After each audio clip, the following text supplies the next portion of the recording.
முருகனின் ஆறுபடை வீடுகள். ஆறுபடை வீடுகள் என்பது முருகன் தன் தெய்வீக சாதனைகளை காட்டிய 6 புனித ஸ்தலங்கள் ஆகும். திருப்பரங்குன்றம், மதுரை அருகில். பொருள்: இங்கு முருகன் தெய்வானையை திருமணம் செய்தார். அவர் சூரபத்மனை வென்றபின் இந்த இடத்தில் மகிழ்ச்சியுடன் வாழ்ந்தார். விசேஷம்: இந்த ஆலயம் மலைக்குள் செதுக்கப்பட்ட கோவில். பாறை ஆலயங்களில் முதன்மையானது. 2. திருச்செந்தூர், தூத்துக்குடி. பொருள்: இங்கு முருகன் அசுரனான சூரபத்மனை வீட்டி தெய்வங்களுக்கு சமாதானத்தை அளித்தார். விசேஷம்: முருகனின் ஒரே கடற்கரை கோவில் இதுவே. இங்கு வருடந்தோறும் சூரசம்ஹாரம் விழா மிக பிரம்மாண்டமாக நடைபெறுகிறது. 3. பழனி, திண்டுக்கல்.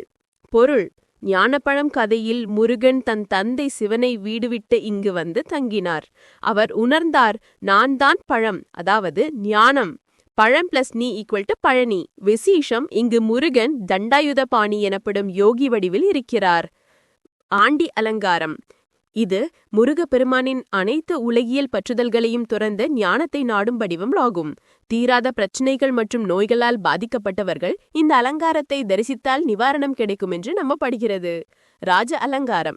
இந்த அலங்காரம் முருகனின் அரச கம்பீரத்தையும் செல்வச் செழிப்பையும் குறிக்கிறது. அரச அலங்காரத்தில் தரிசிப்பது வளமான மற்றும் வெற்றியான வாழ்விற்கு வழிவகுக்கும் என்று நம்பப்படுகிறது.